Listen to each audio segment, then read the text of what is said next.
miswa with pork spare ribs. Perfect itong i-partner sa patis, kalamansi at siling labuyo.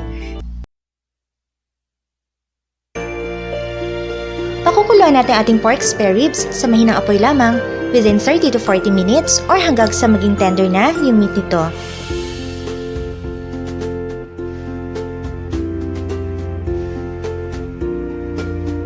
Makalipas ang 40 minuto at isa-set aside muna natin ito, then mag-start na tayong mag-isa. Nagpainit na tayo ng oil sa ating pan.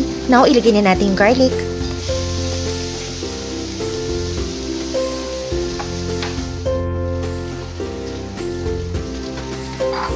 Then, yung ating onion.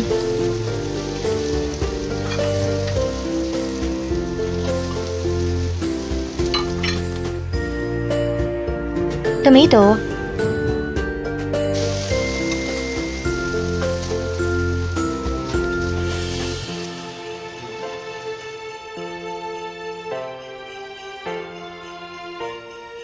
And now, yung ating tomato paste.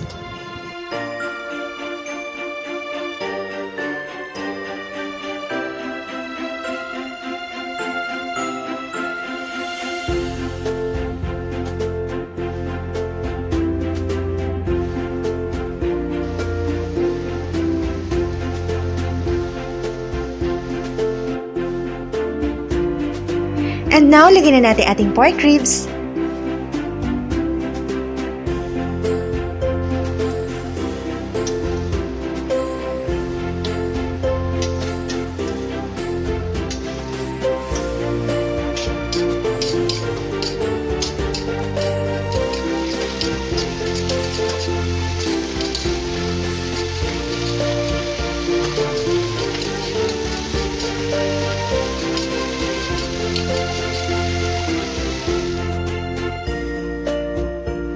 At yung ating pork broth.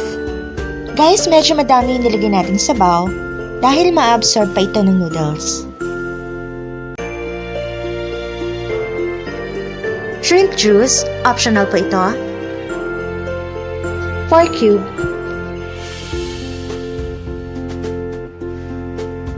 Ground pepper. Salt. Nor seasoning, optional po ito. Guys, don't forget, sa pagluluto, lalagyan po lagi natin ng pagmamahal dahil ito po ang susi upang maging masarap po ang ating niluluto. Sa bawat halo, lagi po natin sasamahan ng heart! Pakukuluan na lamang natin ito sa loob ng 10 minuto at pagkatapos ay ilalagay na natin yung mismo noodles.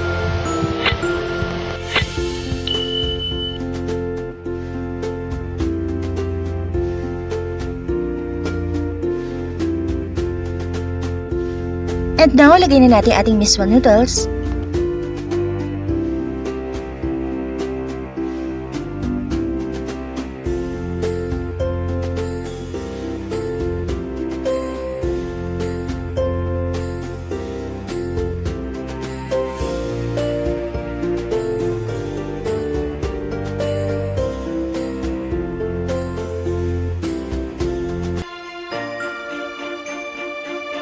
Ayan, luto na po ang ating miswa. Ito na rin po palang tamang sukat na ating mga ingredients. Screenshot na guys!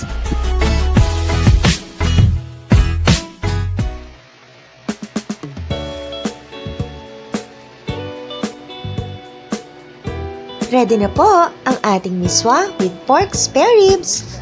So guys, just click thumbs up or like kung nagustuhan niyo po ang ating recipe, and don't forget to click subscribe and tap the bell para ma-notify po kayo sa lahat ng ating mga susunod na lulutuin. Again, this is Mario. Thank you for watching. Kain na tayo!